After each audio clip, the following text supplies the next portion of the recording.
Умот и духот. Лекции за загубата. Загубата почитување е дел од животот, најтешкиот дел и почнува рано. Тагата има многу лица и ги погодува сите возрасти. Невозможно е да се најде смисла во многу страшни загуби. Тешко е да се разбере смислот на многу страшни губитоци. Дали станува збор за смрт, повреди, здравје, губење на посет, пријатели или работа. Загубата прави да се чувствувате како да имате цртеж на грбот или мета на цел и нема каде да се сокриете. Еден писател еве што напишал. Бог некои наши денови ги обележува со «Ке ти објаснам подоцна». Се поставува прашањето како да се справите со загубата. За човек кој верува дека Бог никогаш нема да дозволи лоши работи да им се случуваат на луѓето кои живеат правилно, чувство на предавство и огорченост може да загнојат и конечно да ја уништат вербата и довербата во Божјата моќ. Почитувани пријатели, ние не сме на овој свет секогаш заштитени од страдањата. Може да кажеме дека тоа е дел од нашето секојдневно човечко искуство. Меѓутоа, тој не уверува дека еден ден ќе дојде крајот на страдањата и неволите. Еве што кажува Светото писмо. Но не плашете се, зашто јас го победив светот. Понекогаш сме тажни што мислиме дека сме си нанеле страдање на самите себе или на другите преку немудри избори.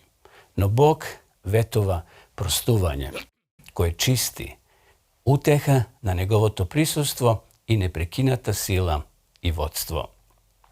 Царот Давид напишал, тој ми дава починка. Ако тргнам низ долината на смртната сенка, нема да се уплашам од злото. Зашто ти си со мене. Твојот жезол и твојата палка ме утешуваат. Драги пријатели, Бог нема да ве остави сами во вашиот час на потреба. Потребно е да излеземе од долината. Исцелувањето од тагата не е секогаш брзо и лесно, но верувајте, можно е. Верувај дека можете и ќе бидете излечени. Верувајте дека ќе дојде денот која ќе можете да се сеќавате на вашата загуба без огромна болка. За тоа е потребно време. Потребно е време, бидејќи тагувањето за загубата обично вклучува прогресија на променливи емоции. Протокот на болка поминува низ вкочанетост и шок, чувство на целосен очај, без лутина, загуба и безпомошност. Секој човек кој тагува мора да помине низ таа своја собствена долина. Но после тоа има надеж, цел и план за вашиот живот. Останете затоа, почитувани пријатели, силни во страдањето. Физичкото, како и духовното негување е од витално значење за време на стресот. Прифатете помош од другите или побарајте ја ако ви треба без разлика, дали е тоа подготување, пазарење, грижа за потребите на семејството или вашата лична потреба за друштво. И затоа, почитувани, најдете време да излезете надвор и да вежбате секој ден. Еве, на пример, јадете свежо овошје и зеленчук, цели зрна и јаткасти плодови. Избегнувајте кофеин, алкохол, газирани пијалоци и тутун. Наместо тоа, останете хидрирани со вода и смирувачки билни чаеви. Вежбајте, на пример, исто така прва помош. Советникот за тага Лери Јегли во својата книга Обнова од тагување наведува план за прилагодување после загубата. Еве тој што спомнува. Број 1. Комуникација. Нашето општествено обкружување може да го отежне разговорот за тажните чувства. Некој, например, што тагува, може би чувствува потреба да зборува, да зборува, но се чувствува како да се наметнува на другите ако зборува за својата загуба. И затоа важно е активно да бараме луѓе кои доволно се грижат, а тоа може да значи поврзување со луѓе во професиите кои помагаат, еве како на пример вашиот свештеник, советник, лекар или група за подршка. Број 2. Учество. Учеството во редовни животни активности е многу важен чекор кон тоа исцелување. Постепеното проширување на вашите активности и социјален круг не значи дека сте го заборавиле вашиот стар живот. Не. Тоа е начин вие да се движите напред во еден нов живот, во ново нормално, секогаш има значење. Број 3. Меѓучовечки односи. Големите кризи, почитувани, како на пример смрт, развод или болест, може да ја нарушат способноста на луѓето да создаваат или да одржуваат меѓучовечки односи. Спроведување време за себе и исцелување, но продолжената изолација може да го попречи вашето закрепнување. И затоа бидете активни.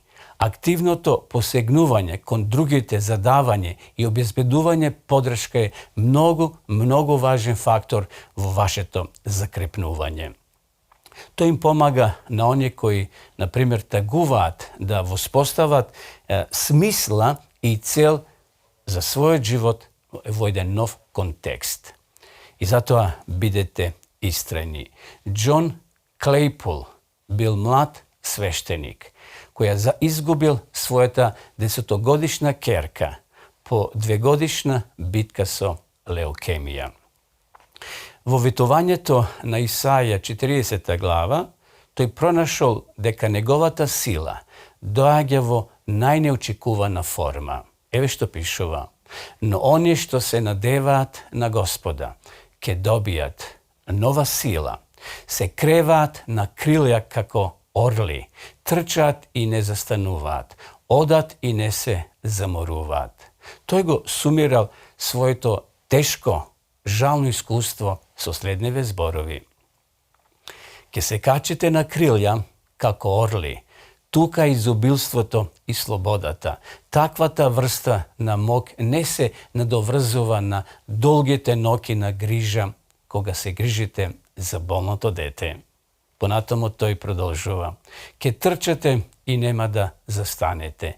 Тука е моќта да се преземе акција за решавање на проблемите и завршување на работните задачи. Но во некои ситуации ништо не можете да направите. Понатаму продолжува овој господин: ќе одиш и нема да се умориш.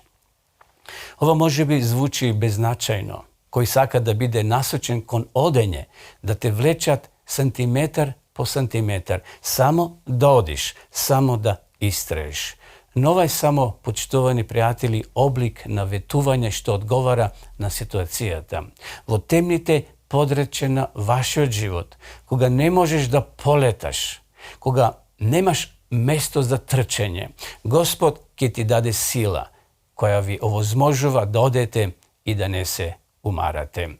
Тоа е навистина добра вест. Има крај и на вашите болки. Има сезони од животот кои може би изгледаат како една долга, тешка зима. Но ветувањето за летото кое доаѓа, Бог вели ќе избрише секоја солза од нивните очи и смрт нема да има повеќе. Нема да има плачење, викање или болест, бидејќи, Исус продолжува, првото помина. Кои се тие лекции од загубата, почитувани пријатели?